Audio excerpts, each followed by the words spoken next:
des comptes, règlement des comptes. Il peut arriver par exemple qu'une jeune fille est courtisée par un homme.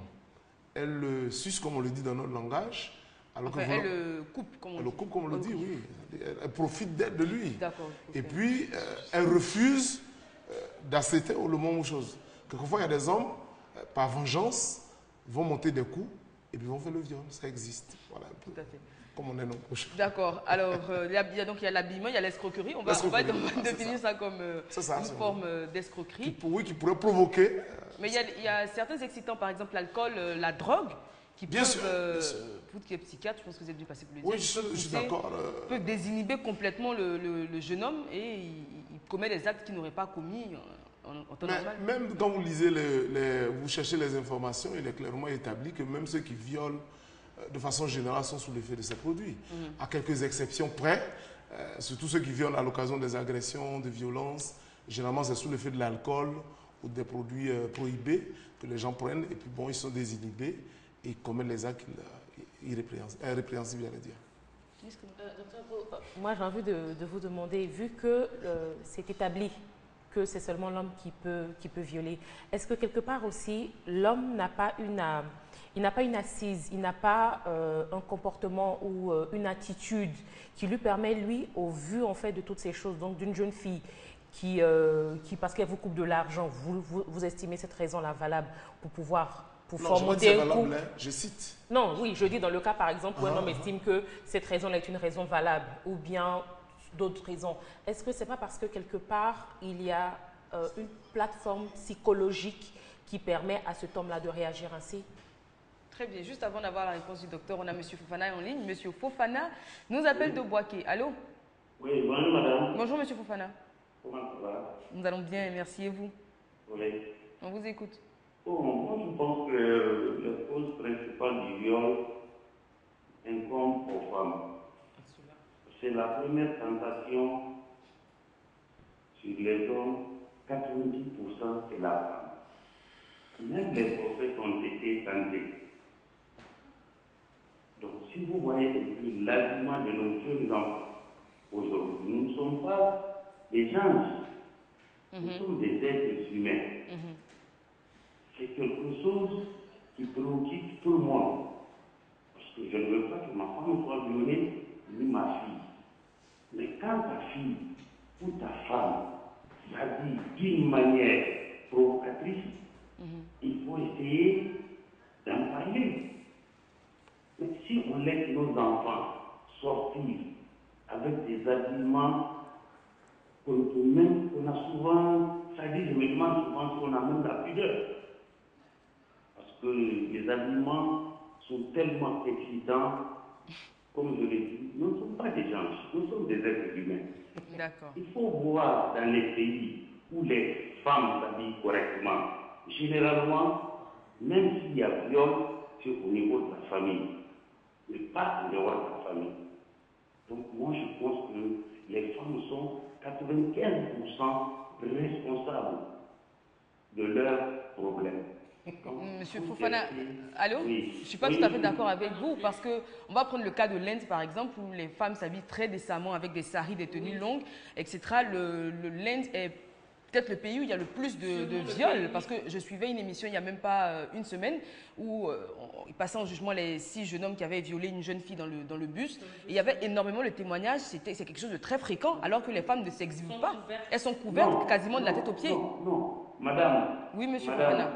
Je suis entièrement d'accord avec vous. D'accord. J'ai dit, je n'ai pas dit 100%, j'ai dit 95%.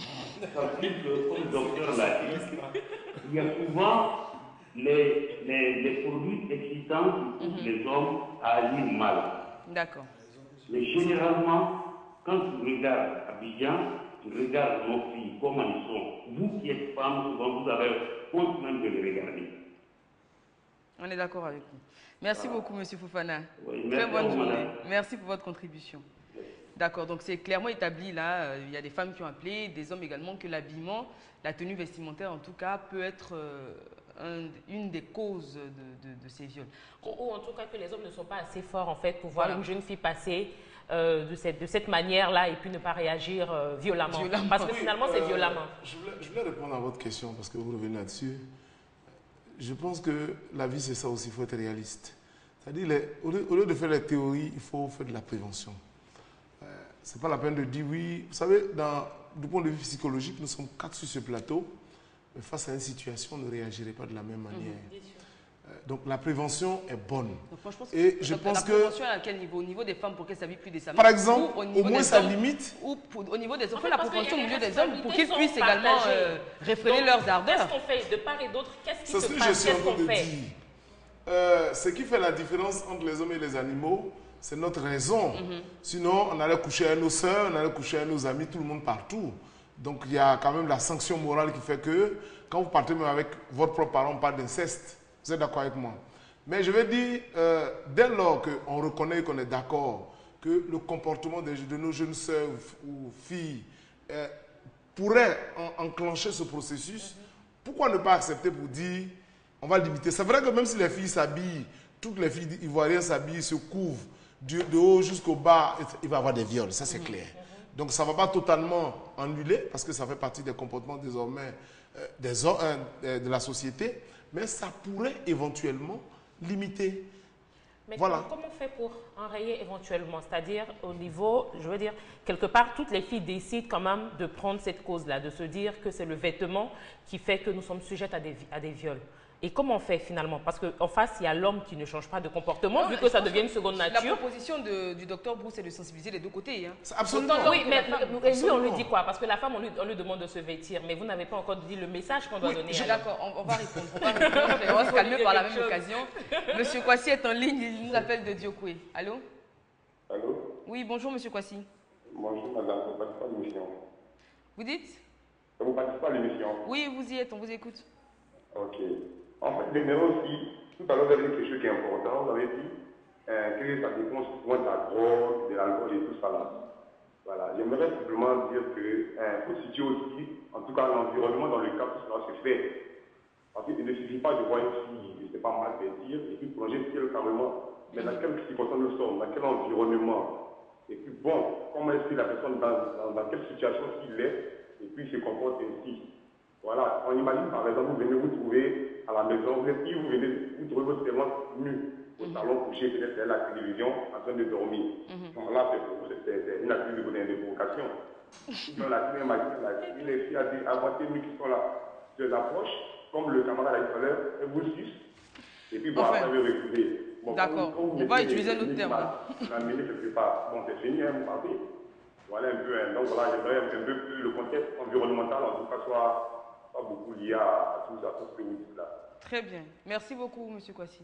Alors, M. Azi, est-ce que, au vu de tout ce qu'on entend, parce que j'ai l'impression qu'on parle de circonstances atténuantes, est-ce qu'il y en a pour l'homme, en tout cas? Un homme qui est accusé de viol viendrait dire elle est habillée. Pas atténuante. Enfin, favorable, voilà. Soit j'aurais bu de l'alcool. Non, là, il a dit, docteur Brou l'a dit, on essaie de comprendre l'état psychologique de l'auteur sur pendant que le crime ou le délit, en tout cas, c'est un délit ou un crime? C'est un crime. Le crime est posé. Mais je veux dire, est-ce qu'il peut se défendre en disant elle était habillée légèrement, je suis rentrée chez moi, elle était couchée, elle dormait, elle était dans une position suggestive par exemple? Est-ce que ça en droit général, en droit pénal général, il y a ce qu'on appelle des faits justificatifs ou des circonstances atténuantes. Mais je ne pense pas, et je ne crois du tout pas que la légèreté de la tenue d'une personne puisse servir d'élément justificatif ou d'élément atténuant de ce crime-là. Et c'est un élément, c'est un comportement que le législateur a tellement exécré qu'il l'a qualifié de crime. C'est-à-dire qu'il l'a assimilé à une négation, à un meurtre. Voilà. Et bon, pour revenir un peu au débat qui avait lieu tantôt, je voudrais citer 2 faits qui vont peut-être permettre de recadrer les choses. Ce sont des faits. Il y a eu des cas de viol commis sur de jeunes garçons. On ne me dira pas que les jeunes garçons étaient mal habillés. Il y a eu des cas, bien sûr, de jeunes garçons. C'est-à-dire, généralement, bon, je ne vais pas aller dans les détails, mais généralement, il s'agissait de jeunes qui étaient très bien habillés parce qu'ils étaient dans un contexte bien précis, souvent en tenue qui descendait jusqu'à la cheville. Bon, il y a aussi des cas, et c'est tout à l'heure que cela m'est revenu en mémoire, d'hommes qui ont été violés Par d'autres hommes. Vous savez qu'aujourd'hui, la notion de relation sexuelle a connu une certaine évolution. D'accord. Et qui fait que peut-être que nous allons revenir à une redéfinition du sexe lui-même. À l'époque, on disait que le sexe était ce que nous connaissons, mais est-ce qu'aujourd'hui le sexe ne va pas au-delà pour se retrouver aussi derrière? S'il se retrouve derrière, on se comprend devant. okay. D'accord. S'il se retrouve derrière, alors il est clair qu'on peut aisément violer un homme. Un homme, tout à fait. Bien. Et cet homme-là qui aura été violé, c'est-à-dire comme docteur ou comme moi. Ouh là là, je touche du bois. Qu'aurait été notre tenue, quel aurait été l'élément. Je pense que ce que le docteur dit, que peut-être on ne comprend pas, c'est que de part et d'autre, il y a une responsabilité. Tout à fait. Voilà, il s'agit d'éléments sociaux, de faits. Et donc, devant les faits, c'est chacun qui joue sa responsabilité pour que l'élément criminalisé ici ne se reproduise pas. Absolument. Que dois-je faire pour que je ne sois pas mise en cause? Si je suis une dame, par exemple, je ne sors pas la nuit ou je ne me promène pas dans des voies qui sont susceptibles d'être des nids de gangsters ou bien de personnes voilà, qui pourraient aisément... voilà. Je connais des événements qui aujourd'hui n'ont plus cours parce que ces événements ont été le lieu de plusieurs viols. Tout à fait. Voilà, aujourd'hui, bon, peut-être avec cette publicité négative qui s'est attachée à ces événements-là, ces événements n'ont plus cours aujourd'hui. Et donc si monsieur ou madame, bon, on dira maintenant monsieur ou madame, puisque monsieur aussi peut être voilà. Donc si monsieur ou madame, mais je signale qu'en l'état actuel, notre droit positif, l'homme ne peut pas être victime de viol. Même par d'autres hommes? Non. Ah ben, vous avez bien voilà, défini parce les que choses. le sexe, jusqu'à preuve du contraire, en droit positif ivoirien, il s'arrête devant. D'accord. Voilà. Très bien. Docteur Brou, il y avait une question de Miss Conan avant le coup de fil de monsieur Oui, je pense qu'on a répondu. Le problème n'est pas tellement de dire il faut faire ceci. Je prends l'exemple de l'épidémie de la fièvre Ebola. Ce n'est pas encore arrivé en Côte d'Ivoire. Mais le gouvernement dit, pour des mesures de sécurité, population, comportez-vous de cette façon. On ne va pas dire, bon, ça n'existe pas ici, donc nous, on va faire ce qu'on veut. C'est un peu ça, de ça qu'il s'agit. Très bien.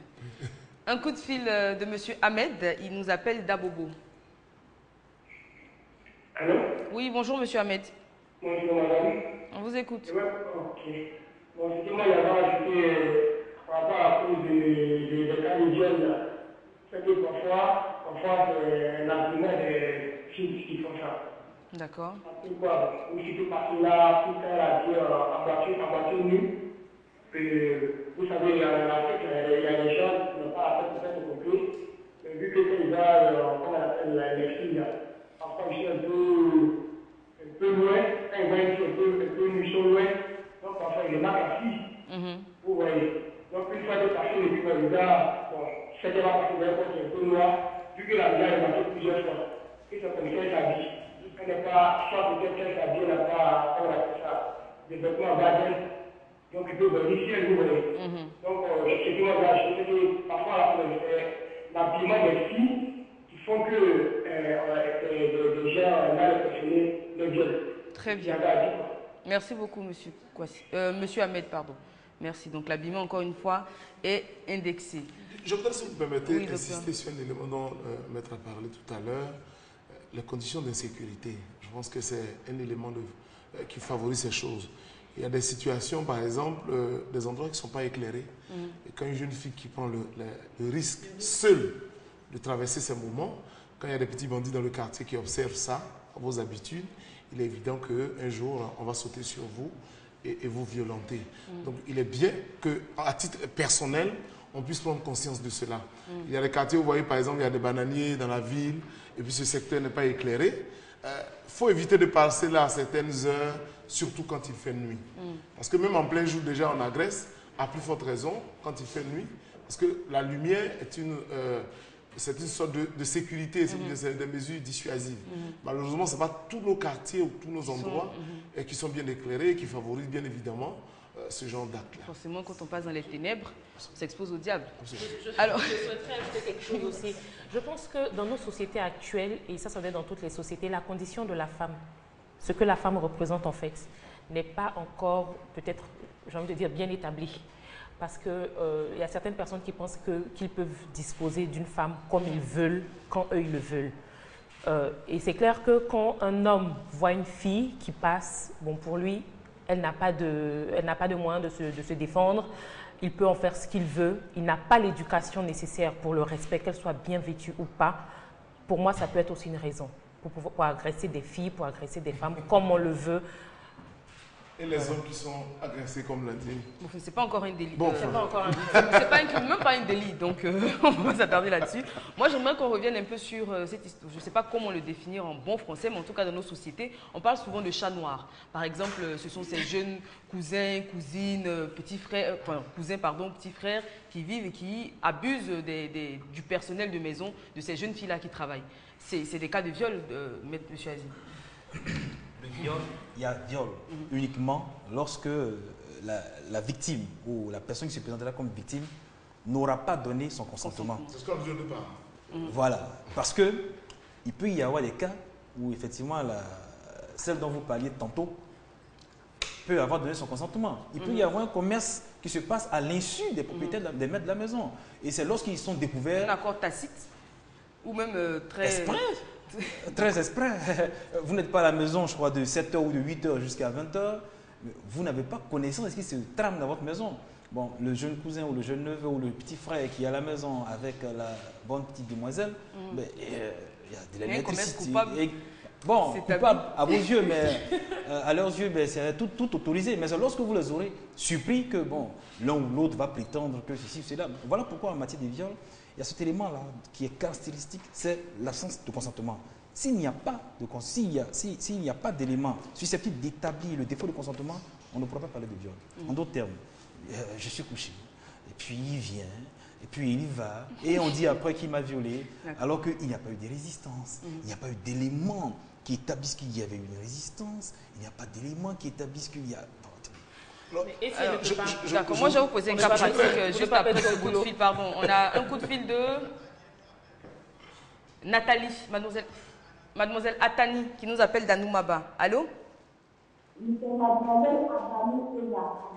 Abani Eva. D'accord, on vous écoute. Moi,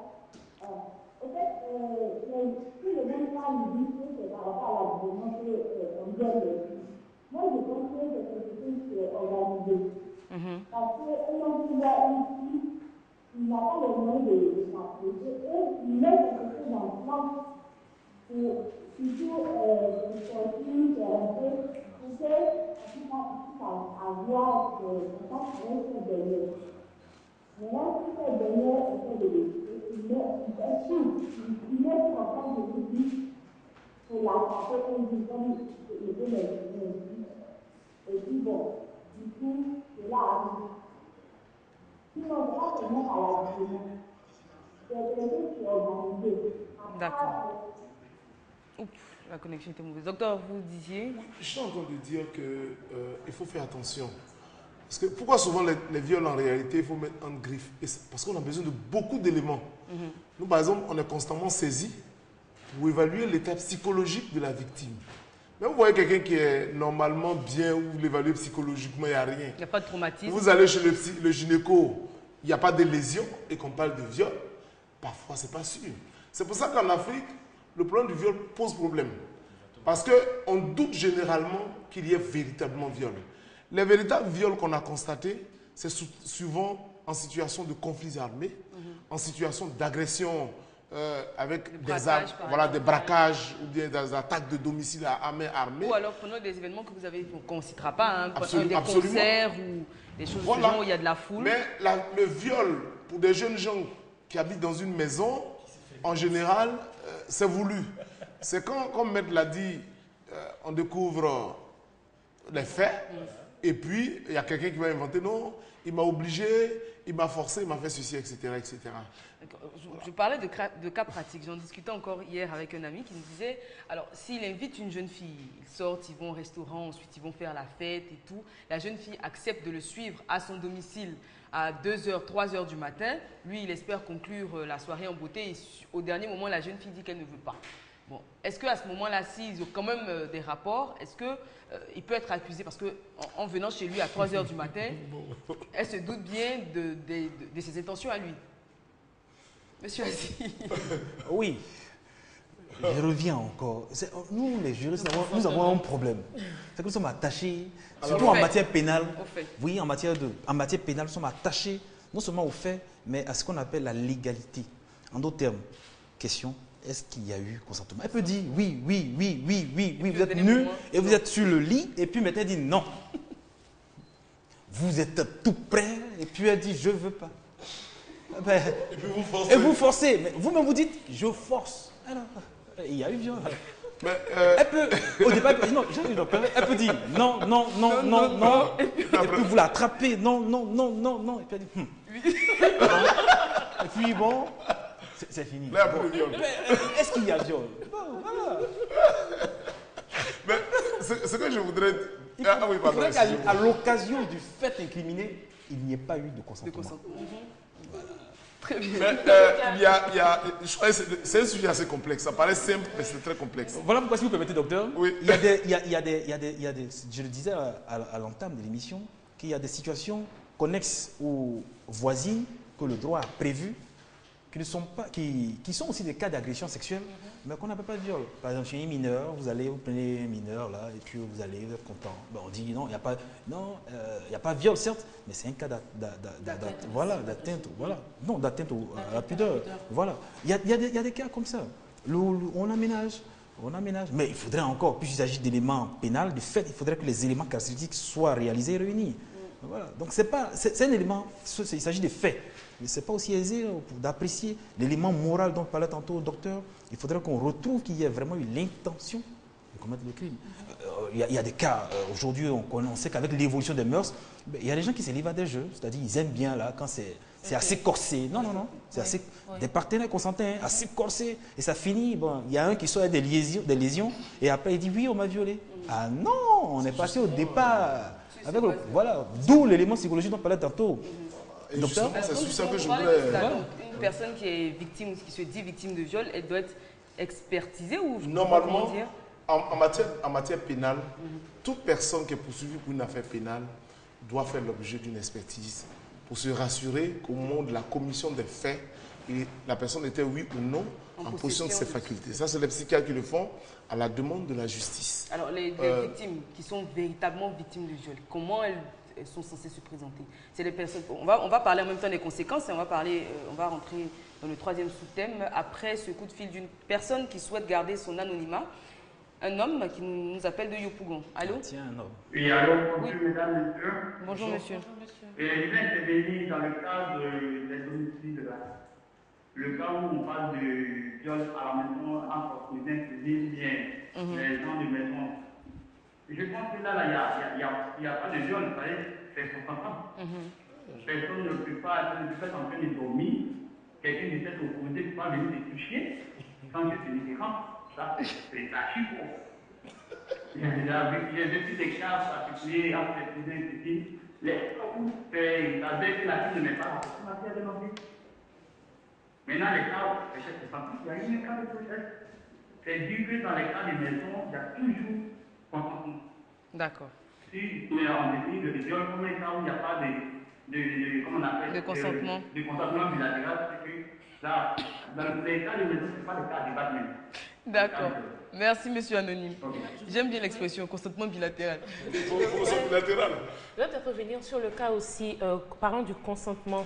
Si c'est le chef de famille, par exemple, et qu'on ne veut pas perdre son boulot, on ne peut pas dire à madame, qu'est-ce qu'on fait? Et qu'on se laisse abuser quand même, quelque part, par le monsieur. C'est pas du viol. En ce moment-là, ça ne devient pas forcément un viol, parce qu'il n'y a pas de résistance, comme Maître l'a dit. On ne peut Mais pas. on rentre dans le cadre des atteintes, harcèlement sexuel. harcèlement par exemple sexuel. Ça, c'est un harcèlement sexuel, c'est-à-dire... À force de vous fréquenter, oui, le harcèlement veut dire, on veut utiliser un moyen qui n'est pas légal pour vous faire perdre quelque chose ou bien pour avoir des bénéfices. D'accord. Il y a l'harcèlement moral au milieu professionnel, donc ça peut être en direction du sexe. Je la veux parce que si elle refuse, j'ai les moyens de la renvoyer. Donc j'utilise ça comme une arme de pression. Mais en général, il n'y a pas de résistance parce que généralement la personne accepte ou part. Quelquefois, mais il y a des enfants qui sortent dedans. J'ai eu des témoignages où il y a des enfants et des grossesses, malheureusement. Donc je vais dire, en ce moment-là, ce n'est pas un viol. Ce n'est pas un viol, mais c'est un harcèlement. Le harcèlement, je pense aussi, les punis, peut-être un jour on en parlera. On en a parlé déjà avec M. c'est Aziz. Alors, 3 conséquences. Donc, on parlait de l'état psychologique de la victime. Monsieur Mohamed Ba est en ligne. Il nous appelle du Burkina. Allô? Oui. Oui, bonjour, monsieur Mohamed. Bonjour, monsieur Mohamed. Oui, je veux participer à l'émission. Vous êtes le bienvenu. Oui. Dans le cas des viols, allô? Oui, on vous écoute. Oui, dans le cas des viols, moi je crois qu'il y a deux étapes. Le viol en tant que tel, par exemple, quand une personne donne des médicaments, par exemple, comme de la drogue ou bien de l'alcool, Oui. à une fille ou à une femme pour la saouler et avoir des rapports avec elle, c'est un cas de viol. Mais en tant que tel, une femme normale, une jeune femme normale, un homme n'a pas plus de force qu'une femme qui est en cas de détresse. Quand il s'agit de viol. Ça, je ne Parce que suis pas tout à fait d'accord avec vous. Hein. Pardonnez? Je dis, je ne suis pas tout à fait d'accord avec vous. Sinon, Non, aucune femme ne se ferait battre. Le viol peut avoir lieu, lorsque le maître a dit tout à l'heure, le viol peut avoir lieu lorsqu'il y a plusieurs hommes. Non, c'est pas ce qui a été dit. Hein. Un homme seul peut violer Je dis, ce n'est pas ce qui a été dit. Un homme seul peut violer une femme. Moi, à ma connaissance, personnellement, je ne pense pas. D'accord, c'est votre point de vue, on le respecte. Par exemple, par exemple, lorsque même aujourd'hui le monde moderne, vous m'écoutez? Oui, on vous écoute. Voilà, je compare le monde moderne d'aujourd'hui et à la vie ancienne. Nos arrière-parents d'avant ne s'habillaient pas. Les femmes sont toutes nues. Il y a des siècles et des siècles. Hein. Voilà. Même aujourd'hui, quand vous allez en Afrique, vers l'Afrique centrale, vous verrez les filles qui sont en bourse, qui sont nues. Bon, ils ont des caches-sexes au moins. Hein. Voilà. Mais ce n'est pas comme nous avions aujourd'hui en vie. Mais il n'y a pas de cas de viol. Pourquoi c'est ici, dans le monde moderne que nous habitons aujourd'hui, qu'il y a plus de viols? D'accord, merci pour toutes ces questions. La faute n'est pas à la femme ni à l'homme. La faute est à l'éducation. D'accord. Moi, c'est ce que je pense. D'accord. La faute est à l'éducation. Très bien. Parce qu'aujourd'hui, nous laissons nos jeunes filles, nos jeunes filles, tout à la portée d'un monde sexuel. D'accord. Donc vous parlez là de la dépravation des mœurs. Hein? Effectivement. Très bien. Merci beaucoup. Merci, madame. Très bonne journée à vous. Ce qu'il dit n'est pas faux, hein, dans une certaine mesure. Je voudrais effectivement prononcer très rapidement sur le problème des conséquences. Et c'était d'ailleurs notre tout dernier téléspectateur en ligne, parce qu'on va fermer le téléphone et puis permettre aux consultants sur le plateau de s'exprimer. Donc, les conséquences, quand il y a véritablement viol, je voudrais vraiment insister là-dessus. Oui, les conséquences. Je reviens à ma question, l'état psychologique. C'est justement de ça que je parle. Quand il y a véritablement viol, hein, je pèse mes mots, c'est une personne effectivement en souffrance. Immédiatement, c'est l'anxiété, on peut aller jusqu'à la dépression. Quelquefois, on peut aller même jusqu'à des suicides parce que c'est une humiliation profonde que d'avoir des relations avec des gens, parfois, quand on vous décrit de monstrueux, enfin, de tout genre de description des plus inacceptables, ça peut aller jusqu'à un suicide. Mais il y a l'avenir même qui est en cause. J'ai suivi des personnes qui, parce qu'on a été l'objet ou victime de viol, ont refusé désormais d'avoir des relations. Et même vont rentrer dans un mariage, le partenaire ne sait pas ou n'a pas été suivi, et en ce moment-là, le mariage a du mal à être consommé. Donc, les conséquences sont certes immédiates, mais l'avenir de cette femme-là peut être vraiment en difficulté. Moi, je veux poser une question. Pourquoi beaucoup de ces femmes-là qui subissent ces violences sexuelles ont peur d'en parler, de ne serait-ce que dénoncer ces actes? Il y a une culpabilité qui intervient. Il y a la culpabilité parce que chez nous, j'ai quand même eu l'occasion de suivre quelques cas. Comme l'ont dit les téléspectateurs, on a l'impression que c'est la femme qui est toujours Absolument. la cause, à cause de son habillement. Donc elle se sent coupable quelque part de ce qui lui est arrivé. Oui, mais même quand vous partez vous plaindre à vos parents, vous culpabilisez d'abord avant de chercher à savoir si c'est vrai ou faux. Qu'est-ce que tu as fait? Dès qu'une fille arrive... tu allais chercher quoi là-bas? Tu allais chercher quoi là-bas? Tu allais faire quoi chez lui? Tu dis tu as marché à lui minuit, 2 heures, puis tu es allé chez lui, tu allais faire quoi là-bas? C'est toi qui as cherché. Donc cette gêne et cette crainte d'être culpabilisé par l'entourage et aussi l'auto-culpabilisation fait que évidemment, on a du mal à en parler. Vous allez voir qu'il y a des exemples où la fille a été violée, c'est peut-être 5 ans, 10 ans après, même 20 ans après, à l'occasion de certaines circonstances, de telles émissions, vont avoir le courage d'appeler pour dire « j'ai été violée, j'avais eu peur, mais je voudrais vraiment vous rencontrer, essayer pour en parler ». Ça tombe bien que vous en parliez 5 ans, 10 ans après. Je pense qu'on va passer dans les sanctions. Est-ce qu'on peut porter plainte finalement pour viol 5 ans ou 10 ans après les faits? Est-ce qu'il y a prescription? Oui, comme toute infraction, la loi a prévu des délais au terme desquels il ne peut plus être capable d'en parler, en tout cas du point de vue pénal. C'est l'effet de la prescription. S'agissant donc du viol, qui est un crime, Oui, le viol est un crime. Oui, il y a une prescription. Une prescription au terme d'une période de 10 ans à compter de la réalisation, de la commission de l'infraction. Il ne peut plus être possible d'en parler. Voilà, pas d'en parler du point de vue pénal, c'est-à-dire la sanction pénale ne peut plus se produire. Mais alors, vous avez parlé de preuves, hein, donc de lésions, etc. Si sur le coup, la jeune dame n'a pas eu le courage ou la présence d'esprit de faire établir au certificat médical, 10 ans après, elle raconte que X a abusé d'elle, il faut l'aveu forcément de l'auteur, ou comment est-ce qu'elle se débrouille en ce moment? Il s'agit d'éléments de fait, donc la preuve sera se faire par tout moyen. C'est au nombre de tous ces moyens-là qu'il y a donc les prélèvements, l'état psychologique de la victime et peut-être aussi l'aveu de l'auteur.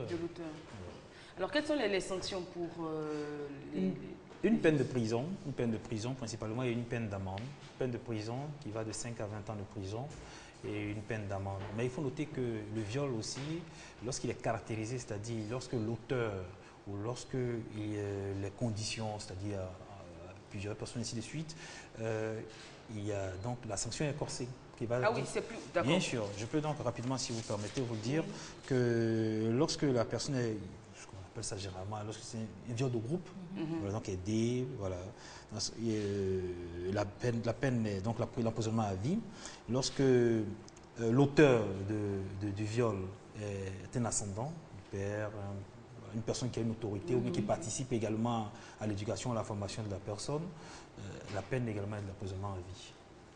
Et il y a des amendes Bien sûr, j'ai dit tantôt qu'il y avait une peine d'emprisonnement. Non, une peine d'emprisonnement et une peine d'amende. La peine d'amende, ce n'est pas l'indemnisation du tout. L'amende, c'est tout simplement c'est une sanction pécuniaire qui est reversée à l'État. Mais au-delà de l'amende, la peine pénale, de la sanction pénale, il y a donc la réparation civile. En d'autres termes, du fait que j'ai souffert ceci, cela, j'estime à X francs la réparation, voilà. Et donc ça, c'est une amende civile. C'est la réparation civile. Très bien. Alors, dernière question. Est-ce que, parce qu'on a eu un fait divers comme ça avec une artiste, bon, ça remonte à longtemps, mais je vais poser la question quand même. Est-ce qu'un homme seul, parce que le téléspectateur nous disait qu'un homme seul, dans son entendement, ne pouvait pas violer une femme. Est-ce qu'un homme seul peut violer deux femmes s'il ne possède pas d'armes ou n'est pas armé? La question est tendancieuse. Si vous n'avez pas la réponse, c'est pas grave. Non, il s'agit d'éléments de fait. D'accord. Donc, dans l'appréciation, je ne saurais vous dire si oui ou non, mais cela dépend de la capacité physique de la personne. Si moi, je peux peut-être arriver à maîtriser 2, 3, 4 filles à la fois et à les enfermer dans l'endroit, c'est que j'ai la capacité, pourvu que le commerce sexuel ait été accompli sans consentement. Je relève tantôt, je disais que la peine, c'était une peine d'emprisonnement. Il n'y a pas de peine d'amende, c'est seulement une peine d'emprisonnement qui va de 5 à 20 ans. Très bien. Merci beaucoup, Monsieur Azi. On sera avec vous demain. On parlera cette fois de viol conjugal parce que oui, ça existe dans le couple. Un homme peut abuser de sa femme. Si ça a été fait sans consentement, il y a viol. Donc on en parlera demain, le viol conjugal. Je pense que vous serez encore nombreux à réagir à ce thème. Le téléphone sera encore ouvert. Merci beaucoup, Miss Conon. Merci. Je veux en profiter pour faire un petit coucou à Landry Begré qui s'est comporté comme un gentleman avec moi sous la pluie. Comme quoi, tous les hommes ne sont pas des violeurs. Ça fait plaisir. Ça fait Merci plaisir beaucoup. Merci également au docteur Brou pour sa participation, sa présence sur ce plateau. On va finir avec un invité de la DCM. Nous avons Monsieur Idrissa Sanou qui est présent. Il vient nous parler de colonies et de camps de vacances internationaux. Bonjour, monsieur. Bonjour, bonsoir. Très heureux d'être sur votre plateau. Oui. En effet, je suis là pour parler des colonies et camps de vacances internationaux Sovicap 2014. Très bien. Alors, les destinations Accra, Bobo, Ouagadougou. Ben, si vous permettez, il y a encore quelques points quand même à soulever avant d'abord de rentrer peut-être si j'ai le temps pour développer. Les colonies et camps de vacances Sovicap 2014 C'est d'abord une autorisation du ministère de la Jeunesse, des Sports de la République de Côte d'Ivoire et une autorisation du ministre de l'Action sociale du Burkina Faso. Donc c'est un camp vacances ou des camps vacances internationaux qui verra donc les camps qui verront donc la participation de centaines d'enfants venant d'Abidjan, de toute la Côte d'Ivoire et du Burkina Faso. Le premier programme, comme vous l'avez dit, il s'agit donc d'Abidjan Accra avec 20 heures de cours d'anglais gratuits. La deuxième sortie, c'est Abidjan Ouagadougou. Et là également, il y a un programme éducatif qui est donc concocté pour permettre aux enfants, adolescents et jeunes de 6 à 12 ans et de 13 à 25 ans de prendre part à nos camps. Enfin, il est important aussi de dire que la SOVICAP, c'est la sécurité. Et qui parle de sécurité, parle de personnel qualifié. Et nous recrutons actuellement en Côte d'Ivoire les personnes qui sont détentrices, si je peux dire, d'un diplôme d'État ivoirien de moniteur de colonie ou camp de vacances. Donc, tous ceux qui ont ces diplômes-là, c'est ce que le décret qui porte la réglementation des colonies et camps de vacances en Côte d'Ivoire nous recommande, recruter des personnels qualifiés qui ont des titres délivrés par l'État. Ces personnes-là peuvent donc nous appeler et puis, donc, bien sûr, aux numéros qui seront donnés tout de suite, afin de voir s'ils peuvent vraiment faire partie de notre équipe d'encadrement. Mais je veux dire une chose, les colonies et camps de vacances SOVICAP, c'est 25 ans d'existence et je vous dis que c'est un espace éducatif, une université ambulante. 25 ans d'existence, 25 ans d'expérience, on imagine. Il y a 2 tours pour cette année. Le premier du 5 au 14 août. Exactement. Et le second du 23 au 31 août. Exactement. Alors pour toute information complémentaire, il faudra appeler le 09 90 09 96. Ça c'est pour Abidjan, je reprends. 09 90 09 96. Et pour Boaké, le 03 15 34 34.